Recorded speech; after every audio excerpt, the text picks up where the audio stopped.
Vamos a dar la bienvenida a Bryce Prieto, analista macro y técnico en Marot Strategies. Muy buenas tardes, Bryce. Muchísimas gracias por acompañarnos una vez más. A vosotros por la invitación. Bryce, pues en una jornada en la que estamos viendo este viernes negro, el mercado tambaleándose, ya no solo el mercado de renta variable, también los bonos. Y bueno, pues si te apetece, empezamos por el Standard & Poor's 500 y el Nasdaq 100 y luego ya ponemos el foco en los bonos. Sí, bueno, ya habíamos hablado veces pasadas que he venido aquí a negocios y he hablado contigo y bueno, he explicado un poco a la audiencia que sí es cierto que Trump podía aliviar de manera temporal ciertos rebotes o ciertas pausas, pero yo creo que esto difiere mucho a lo que, bueno, vimos con los aranceles, ¿no? Porque ahí sí que el arte de negociar depende enormemente de él, pero aquí digamos que puede llegar a alargarse y si se alarga va a acabar trayendo consecuencias que, bueno, ninguno supongo que queremos porque al final el petróleo y demás productos energéticos, estando tanto tiempo por encima de niveles, digamos, objetivos, va a causar muchos problemas, sobre todo, ya no creo que a nivel inflación, porque yo no creo que vayamos a ver una ola nueva de inflación, a lo mejor me puedo equivocar y dentro de semanas podré cambiar mi opinión si los datos me lo dicen, pero a día de hoy no lo creo simplemente porque no estamos en las mismas situaciones en las que estuvimos, pues, por ejemplo, cuando se invadió Ucrania o en lo que se hace mucha referencia, por ejemplo, al 1970, a la década esa. ¿Por qué no? Porque realmente a día de hoy el consumidor está prácticamente agotado, quitando al 1% más rico de la población. Entonces, yo no sé si el 1% será capaz de sostener todo lo que el otro porcentaje de población no dé sostenido al consumo. Y además, el crecimiento salarial no está tan fuerte como estaba, pues, por ejemplo, cuando se invadió Ucrania, que venimos de la recuperación pospandémica, donde hubo un cambio brutal y un crecimiento muy largo. Entonces, hay muchas presiones deflacionistas más allá de lo que es la guerra que pueden llegar a causar que vamos, que no se haya otra ola de inflación. Sobre todo sumamos que yo creo que el consumidor llegará a un punto en el que si el precio sube mucho, dejará de consumir y acabará provocando más presiones deflacionistas por una posible estancamiento económico que como tal la inflación. Pero son cuestiones que al final dependen todo de cómo se transcurra la guerra. Gracias, Bryce. Vamos a añadir a esta tertulia a Rafael Ojeda, miembro del Comité de Inversiones de Ursus 3 Capital. Muchísimas gracias, Rafael, por acompañarnos. Hola, muchas gracias. Rafael, estábamos comentando con Bryce, bueno, pues esa primera valoración, sobre todo este viernes negro, ahora en mercado de renta variable. ¿Cuál es tu primera valoración, Rafael? Bueno, pues un poco lo que se veía venir, ¿no? Que si el precio del crudo se dispara por encima de los 110, 115 dólares de una manera sostenible en el tiempo, pues puede ocurrir que lo que estábamos viendo hasta ahora era que los futuros a 6 meses se veía que el precio del crudo, futuro del crudo, del petróleo, estaba en el torno de 80, 85 dólares, por tanto está en backwardation y eso lo que venía a entender era que nos encontramos en un escenario que la guerra iba a ser muy corta y que probablemente el precio del crudo bajaría. De esa manera no habría presiones inflacionarias fundamentalmente en materiales básicos, quedaría en tema del petróleo, pero no se trasladaría al resto de la cadena de valor. Ahora, si la guerra se prolonga, las tensiones inflacionarias van a aparecer o pueden aparecer de una manera bastante más sintomática y lo que sí que está claro es que va a caer mucho la productividad y sobre todo el crecimiento económico. Entonces nos encontramos con que las economías occidentales caen un 1%, mientras que la inflación sube un 1, un 1,5%, pues nos encontraríamos con que habría economías claramente en estanflación y eso sí que sería un verdadero problema para la economía y eso es lo que hoy se está reflejando en las bolsas. Claro, detrás de las bolsas también la duda, ¿no?, y la incógnita de cuánto más va a durar este conflicto. Ahora se habla entre 2 y 4 semanas, ha dicho el secretario de Estado, Marco Rubio, y claro, también, sobre todo, como estabas comentando, Rafael, si el precio del crudo continúa disparándose y se queda en esos 120 dólares el barril, ¿hasta dónde puede llegar, ¿no? Más inflación, menor consumo, sobre todo, pues también caída de márgenes empresariales. Bryce, el índice VIX lo estábamos viendo ya por encima de los 30 dólares.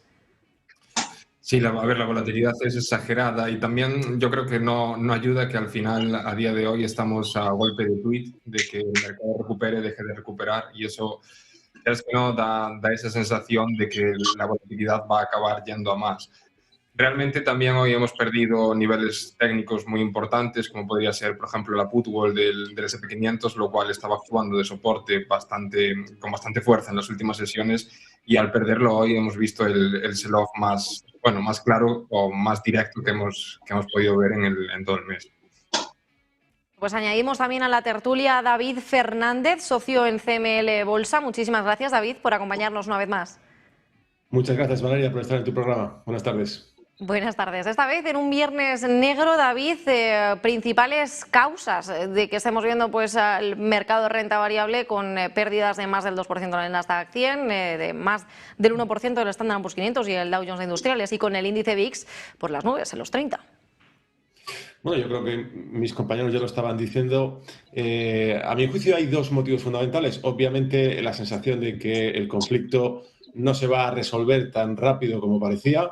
Y segundo término es que estamos conociendo en las últimas 48 horas, 24 48 horas, pues dos players muy importantes como son Christine Lagarde y también el presidente y CEO de BlackRock, avisando y dejando mensajes de que los inversores no están siendo demasiado prudentes y no están evaluando con verdadera fidelidad cómo va la bolsa, y están estimando que no va a caer tanto y va a caer más. Hombre, pues si el inversor, especialmente el retail, no tanto el institucional, pero el retail, está leyendo y escuchando estas cosas, pues el viernes, sin querer, se ha asustado un poquito y ha decidido hoy que quizá lo mejor era apartarse. Y esto pues explica un viernes un poco tenebroso, bueno, pues a la espera y ver de cómo sigue evolucionando el mercado.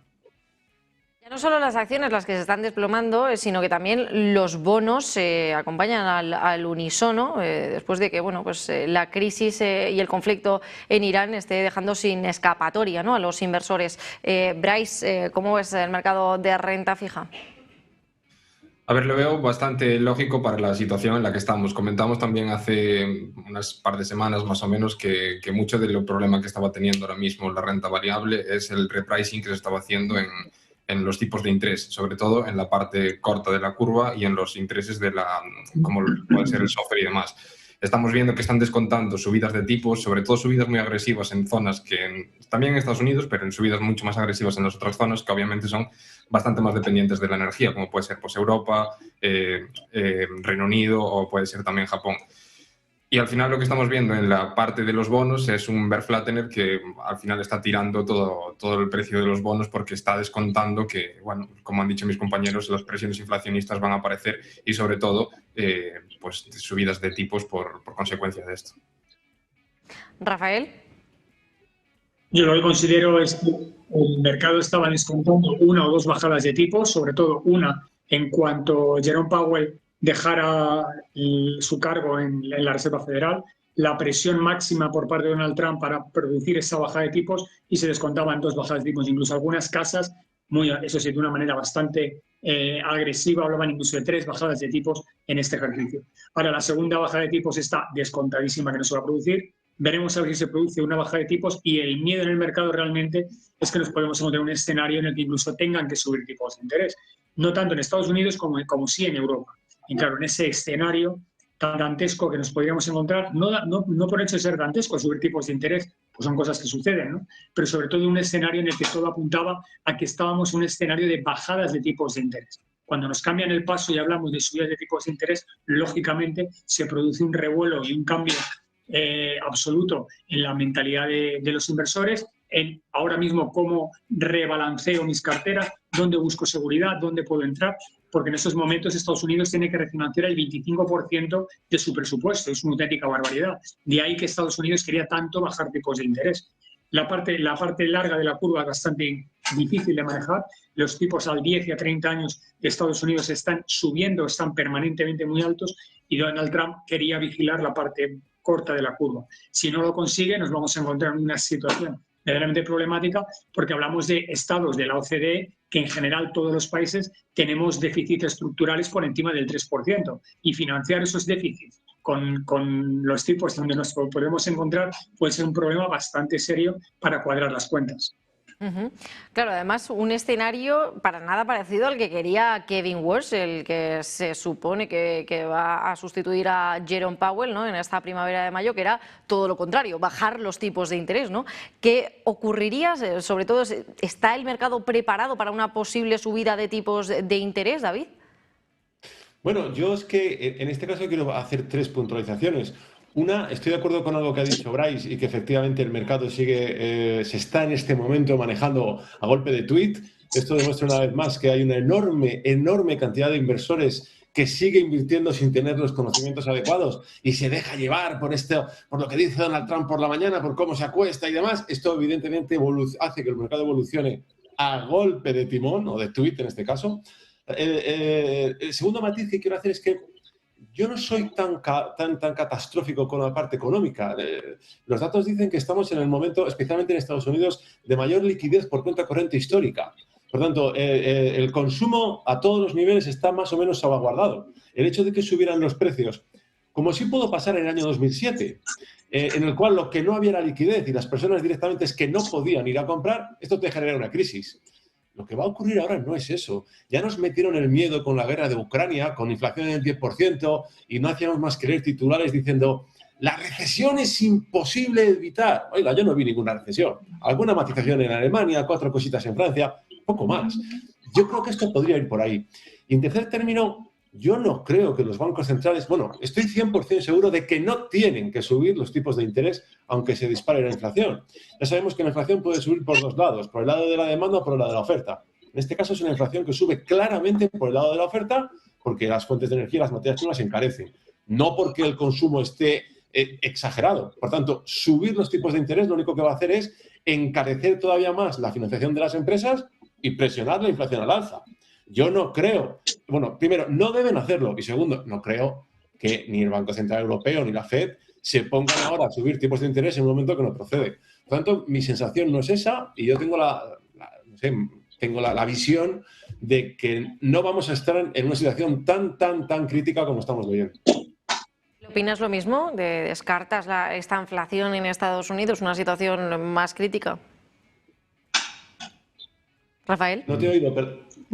La inflación. En Estados Unidos yo creo que sí, porque yo creo que Estados Unidos tiene un motor económico que nosotros no tenemos. La inteligencia artificial está haciendo crecer. Poco a poco iremos viendo bastantes amantes por ahí y yo creo que hay corrientes deflacionarias, como bien decía Bryce en su momento, que pueden ayudar a que la inflación no crezca a un ritmo lo suficientemente tan elevado como para que compense el crecimiento que puede haber en Estados Unidos. Lo que sí nos podemos encontrar un problema muy superior es en Europa. Europa tiene una dependencia del petróleo y del gas natural que Estados Unidos no tiene y obviamente si nos encontramos con el precio del petróleo en 120, 130, en un escenario caótico que yo creo que nos va a producir $150, ahí sí nos encontramos una situación en la que efectivamente sería imposible que el coste de no acabara en los bolsillos de los productos básicos porque al final el petróleo está en toda la cadena de valor y si nos encontraríamos con inflaciones más elevadas. Europa, que tiene un crecimiento muy pequeño, sería incluso menor y si nos encontraríamos con un gap muy importante en lo que sería la inflación y el crecimiento. En España, por ejemplo, estamos en una situación muy holgada en el sentido de que estamos creciendo bastante más que otros países europeos, pero hay esos países europeos que crecen muy poquito. En el momento que le quites 4, 5, 6 décimas a su crecimiento y le sumes un punto y medio a la inflación, pues obviamente entrarán en esta inflación con total seguridad. Claro, el escenario de caída tampoco solo lo estamos viendo en Estados Unidos, al otro lado del Atlántico, también lo estamos viendo en las principales plazas europeas. Vamos a añadir también a Gregory Plaxintar, Spread Greg, analista de mercados, a esta tertulia. Gracias, Gregory, por acompañarnos. Hola, buenas tardes. Bueno, bienvenido. Estamos pues precisamente con el foco puesto en este viernes negro en Wall Street, las bolsas estadounidenses que extienden esas caídas, el Nasdaq 100 que cae hasta un 2% y el petróleo que continúa disparado, el barril de Brent, el barril de referencia en el viejo continente, subiendo, acercándose ya a esos por encima de los $100, los $105,32 el barril en estos momentos. Claro, mi pregunta va más bien enfocada al estrecho de Hormuz, ¿no? Si permanece bloqueado, si esta guerra, este conflicto continúa, como estaba diciendo el secretario de Estado, Marco Rubio, entre 2 y 4 semanas más, ¿cómo afectaría esto también a los bonos vinculados a la energía o a empresas exportadoras? Hombre, yo creo que todo el sector está sufriendo. Tengo mucho eco, creo. No sé si me escucháis bien. Te escuchamos bien. Hombre, todo el sector está sufriendo, desde la agricultura hasta el transporte, los bonos, vemos que hay correlación. Lo que suelo decir siempre, y muy poca gente lo entiende, y claro, esto es porque venimos del mercado de opciones, el único activo que existe es la volatilidad. O estás largo, estás corto. Porque vemos las correlaciones de las últimas semanas donde los bonos, el oro, la renta variable, todo se ha correlacionado de forma positiva y está destrozando a muchísima gente, ¿no? Porque al principio de año todo el mundo estaba contento que por lo menos el oro le compensaba, pero ahora ya empecemos a tener problemas. Energía no hay, y aunque abran el estrecho, no se va a solucionar a corto plazo porque hay daños importantes en las infraestructuras. 2, hay daños de confianza. Básicamente ya vemos que el mundo se está dividiendo, existe China y sus amigos, Estados Unidos y sus amigos, y eso va a crear problemas en la cadena de suministro. Además, se está rumoreando que la estrategia de China es bloquear el mar chino, empezar a bloquear típicos barcos americanos o barcos europeos para ralentizar y tener el mismo problema que tuvimos en el COVID. Es una cosa que acaba de empezar. Estamos cayendo un 2% en las bolsas. Yo creo que es totalmente normal porque estábamos con unas valoraciones bastante altas y tenemos suerte de que la gente está semicubierta y bajamos poco a poco. Porque recordemos, en otras épocas, en un conflicto con el crudo a 100, con el estrecho parado, con ese gran conflicto mundial entre los dos poderes, podríamos estar hablando de estar un 20-30% abajo. Ahora, debido a las opciones que amortiguan, la gente, los fondos de volatilidad que están manteniendo un poquito el mercado, yo creo que lo que está pasando es lo normal. ¿Por qué? Porque ante una incertidumbre como ahora, estar invertido es realmente de locura. Es decir, estar invertido sin tener ningún tipo de cobertura. Me refiero 90-95% de los pequeños inversores y algunos institucionales, ¿vale? La situación es difícil, no hay solución a corto plazo. Vemos que las palabras de Trump no tienen fuerza. Intenta el lunes, rebota el mercado y enseguida se baja. Miércoles estábamos esperando por las estructuras de las opciones, diferentes derivadas, un pequeño rebote. Viene el rebote y enseguida la estructura del VIX ya nos estaba diciendo de que no se cree. Los grandes institucionales no se creen este rebote. Y vemos que ahora goteamos a la baja. Fin de semana, la gente mete más cobertura en un mercado con volatilidad alta y esto influye en el que los creadores de mercado tienen que vender futuros para cubrir sus propias posiciones. Sube la volatilidad, compran opciones los que quieren cubrir y esto hace que todo se tense. Es un comportamiento normal del mercado y más en esta situación. ¿Hay miedo real de que ataque este fin de semana y que, bueno, ya sabemos, Donald Trump suele actuar cuando la bolsa de Estados Unidos está cerrada? ¿Hay miedo real en el mercado, Bryce? A ver, yo creo que miedo real sí que lo lleva viendo ya bastante tiempo. Como bien dijo Greg, tenemos suerte de que el mercado, bueno, los participantes, sobre todo los participantes que más peso tienen en este mercado, llevan, por llamarlo de alguna manera, asustados bastante tiempo y han usado coberturas y estamos en unos niveles de coberturas bastante elevados para lo que viene siendo la historia, bueno, la serie histórica. Por ejemplo, un dato muy importante sería el skew que tiene el SP500, que lo hemos visto cómo ha podido ir frenando y, bueno, hay ciertos niveles de opciones, como bien ha comentado, que han frenado y como dije antes, hoy ha sido muy relevante. Por ejemplo, cuando se ha abierto por debajo del put wall, ha habido un sell-off bastante importante.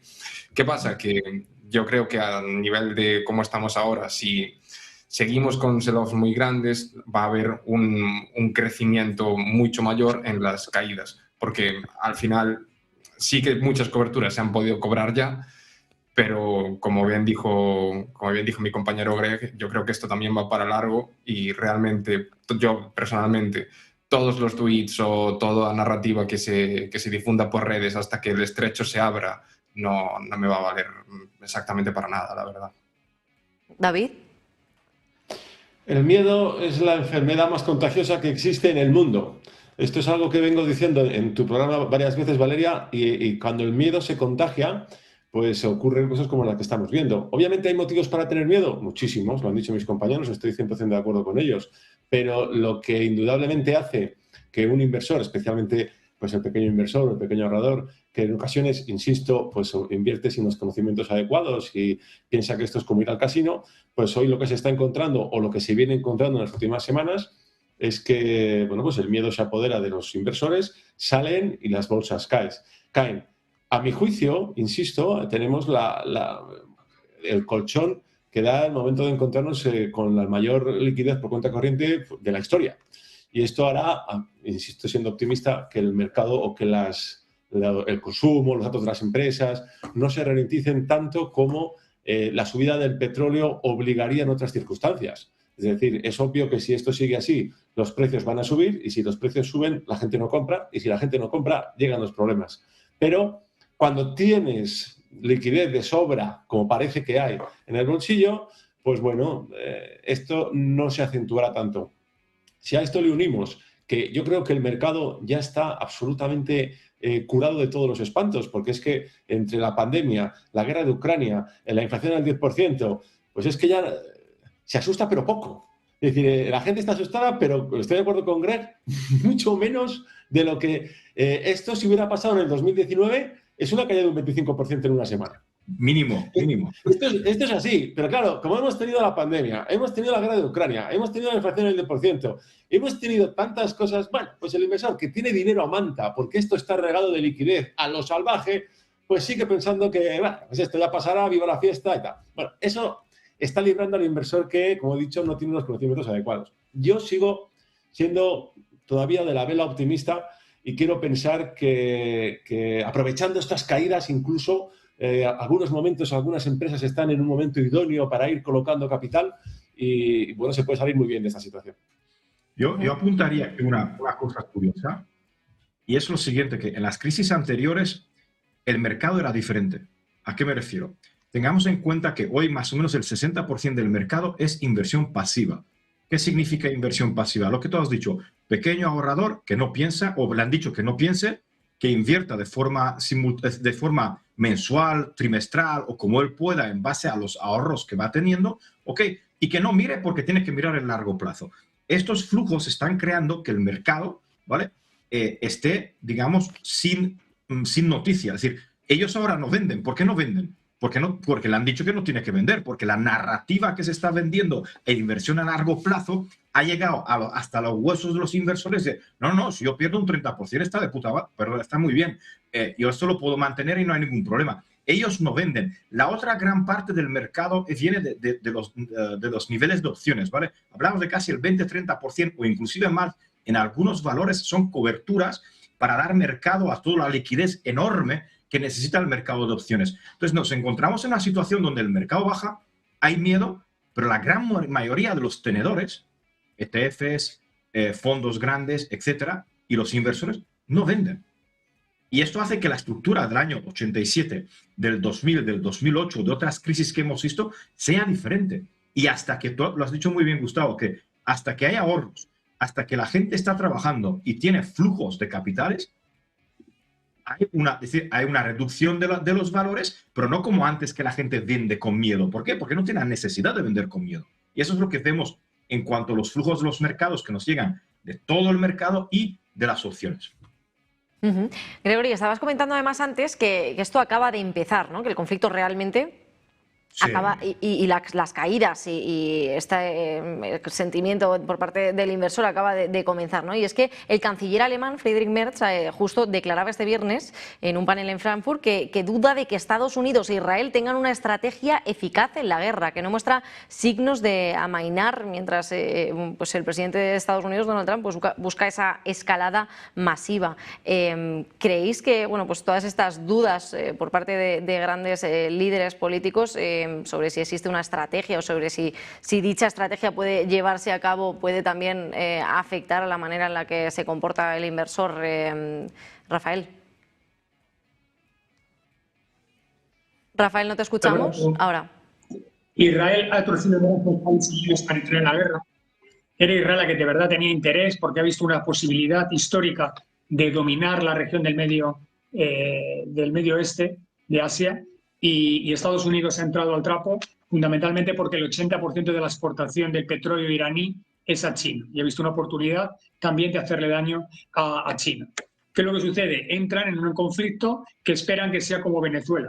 En 4 días acabamos la guerra, conseguimos un golpe de efecto, un cambio de régimen o conseguimos que el régimen tenga una posición bastante positiva respecto a los intereses de Estados Unidos. ¿Se han dado cuenta que no? Se han dado cuenta que no, que el régimen de los ayatolás no tiene absolutamente nada que ver con Venezuela y se han dado cuenta de su error demasiado tarde. ¿Cuál es el problema? El problema ahora mismo es salir de ahí. Donald Trump tiene que salir como vencedor de la guerra, pero lo más importante, tiene que salir primero con pocas bajas. Y eso es poco compatible con movilizar a la 82 teletransportada, que la tiene ahí con 2.500 marines y otros 12.500 en camino. Porque nos encontramos en una guerra de guerrillas en un terreno que conocen los iraníes mucho mejor que ellos y que puede ser una trampa tipo Vietnam. Es un problema bastante serio, sobre todo en un escenario de una guerra en la que la población norteamericana no quiere esa guerra, se están empezando a dar cuenta que la inflación puede subir y eso toca el bolsillo. Y tercero, que para mí es lo clave y lo que yo creo que va a hacer que este conflicto dure pocas semanas, y es que Estados Unidos tiene unas elecciones de midterms en el mes de noviembre y con toda probabilidad, si el conflicto se alarga, Donald Trump las va a perder, pero además por goleada. Y eso haría que los 2 últimos años de mandato pues sean unos años verdaderamente terribles al estilo de Pedro Sánchez, de no poder sacar absolutamente ninguna ley a colación porque tiene las mayorías perdidas. Y por eso tantos republicanos están abogando porque el presidente salga de allí como pueda. Pero claro, tienen que salir con una retirada digna y dejando muy claro que han ganado la guerra. Y por eso están en ese escenario, ¿no? Lo sabe Irán y por eso niega la mayor. Pero la verdad es que están jugando un poco al mus. Vamos a ver cómo salimos de aquí, pero yo creo que va a ser una guerra de poco recorrido, que yo espero que en 2, 3, 4 semanas esté liquidada, y por eso los grandes tenedores no están vendiendo, porque ven que pueden perfectamente recuperar con creces estas minusvalías que están teniendo e incluso deberían poder tomar incluso posiciones a estos precios y conseguir incluso más dinero, que es lo que siempre pasa, ¿no? En las guerras los grandes tenedores al final son los más beneficiados, ¿no? Pero a mi modo de ver, creo que la guerra tiene poco recorrido porque tenemos unas elecciones en noviembre y Donald Trump no las quiere perder. Bueno, Trump, que no quiere esta fotografía del mercado, que esté teñido de rojo. De hecho, bueno, pues alardeaba en las últimas sesiones, ¿no?, de llegar a máximos históricos, a los 7.000 puntos en el Standard & Poor's 500, a los 50.000 en el Dow Jones, ¿no? Y que, bueno, ¿crees que se ha dado cuenta demasiado tarde Donald Trump, Gregory? Donald Trump, yo creo que todas las decisiones que va a tomar son malas, porque salir no puede salir, entrar con tropas 3-3 es una pérdida porque no lo van a apoyar nadie en Estados Unidos, y es que no hay otra solución, porque bombardeos ya lo ha probado. Entonces ahí vemos que ha ganado ha semi-ganado Irán, y además, si veis, es una cosa muy interesante que están haciendo, y están tocando exactamente los dolores más fuertes del Occidente. ¿Y cuáles son los dolores más fuertes del Occidente? El miedo a una guerra, el miedo a una subida de precios porque bajaremos de calidad de vida, el miedo a no tener calefacción, a no tener comida, a no tener... Es decir, miedos que ellos sufren casi todos los días porque tienen estos problemas, ¿vale? Si vamos a Rusia, si vamos a estos países, ellos ya vienen con bastantes restricciones y con bastantes problemas. Gasolina a 3 euros o 4 euros en gasolineras de Alemania no es sostenible. Los ahorros que estamos hablando que tiene la gente se lo van a pulir muy rápidamente. La urea está subiendo casi un 88% ya este año. El efecto en el mercado agrícola ya se empieza a notar, no tanto porque ya lo comenté en otras ocasiones, ¿no? Tenemos muchos stocks de maíz, de soja este año, pero ya veremos el año siguiente. Entonces, todos estos factores negativos, al final no tenemos solución. Y Trump creo que empieza a darse cuenta y lo sabe. Pero hay una cosa muy importante. Para parar la inflación y para parar a China, necesitamos inducir una crisis mundial. Y en la crisis mundial, por desgracia, Estados Unidos, todo el mundo va a perder, Europa el que más, y China. Y eso están jugando, porque el nuevo tío de la Fed, él no quiere bajar tipos. Él sabe lo que hizo Volcker en el 70 y pico. Y sabe que no podemos parar la inflación, más si tenemos tantos efectos inflacionistas, entonces tienen que seguir digamos, con parar el mundo, parar China y ellos también, es decir, efectos secundarios tiene Estados Unidos también. Y creo que nosotros vemos la guerra como un primer plano, pero realmente la guerra no es el primer plano. Hay muchos más problemas por detrás y no olvidemos que el problema de la guerra es un problema, pero el problema de la crisis que tiene la banca americana y los créditos y todo lo que se está moviendo, esto es realmente el problema. No Irán. Irán es un fleco entre China y Estados Unidos, pero tenemos grandes problemas internos en el sistema financiero americano. Claro, ¿qué lecciones sacamos de situaciones anteriores en las que el mercado se veía en una situación similar, parecida, Bryce? A ver, yo similar, parecida, no creo que haya estado nunca, precisamente por un punto que acaba de tocar Greg, que me parece muy interesante, y es el tema de China. Tenemos que entender que China ahora mismo es la economía con más deuda del mundo, si juntamos deuda pública y privada, porque claro, la deuda privada que tiene China, mucha de ella está obligada por el gobierno a los bancos regionales a que la absorba, sobre todo pues, después de la crisis de Evergrande y de las burbujas que han tenido. Entonces, teniendo eso y sabiendo que China ahora mismo es un país que se encuentra en deflación, lo cual va a hacer que esa deuda sea más difícil de pagar, no tiene la ventaja, llamamos la ventaja de Occidente de licuar esa deuda mediante la inflación, que meter a China en una economía que se basa de exportar y de que el resto del mundo sea el consumo, bueno, sea lo que consuma, todo su falta de consumo interno, si el resto del mundo todo entra en deflación, es decir, en una recesión y su consumo se baja, China, que ya de por sí está en deflación, tendría una presión deflacionaria mucho mayor, lo cual haría que su ventaja competitiva se hunda básicamente. Entonces, sí que creo que, obviamente, como bien dijo Greg, todo Occidente va a verse perjudicado de una crisis mundial, pero China se vería extremadamente perjudicada por cómo está su modelo basado en el crecimiento como Michael Pettis, que es un economista que me gusta mucho, de fastidiar a tu vecino, ¿no? Que sería esta práctica que utilizan de exportar y basar de que nuestro crecimiento se va a basar en bajar mucho nuestra moneda y que el país que está a nuestro lado, que en este caso sería Estados Unidos, que es el consumo final de todos los países exportadores, sea quien pague la deflación y la falta de consumo interno que tenemos. Entonces, esa posible, como dice mi compañero, crisis podría dar un papel mucho mejor para presionar en el poder del tablero geopolítico mundial a Estados Unidos. Yo creo que ese es un factor muy importante que muy poca gente pone en cuenta. Y ya para terminar, Rafael, David, Bryce, Gregory, quería preguntaros, bueno, con esta caída de Wall Street, con el petróleo disparado y con los bonos como refugio, ¿estamos ante un cambio de ciclo en los mercados financieros o es solo una corrección de moral por la incertidumbre geopolítica? David, empezamos por ti. A mi juicio es una corrección y yo creo que es un momento óptimo para que quien sabe operar y tiene los conocimientos adecuados en muy poco tiempo va a encontrar magníficas oportunidades para comprar. Yo, por dar 2 o 3 matices, fíjate cómo es el mercado de caprichoso. Justo el año en que Europa empieza a bajar los tipos de interés y Estados Unidos no, por definición tendría que haber apreciado el dólar, porque el dinero de la renta fija se hubiera ido a Estados Unidos. No fue así. El dólar empezó a caer desde abril de 2024. Y es que encima la banca europea, cuando aquí en Europa empiezan a bajar los tipos de interés, tendrían que haber reducido sus beneficios, tampoco fue así. La banca se ha multiplicado por 2 en su cotización.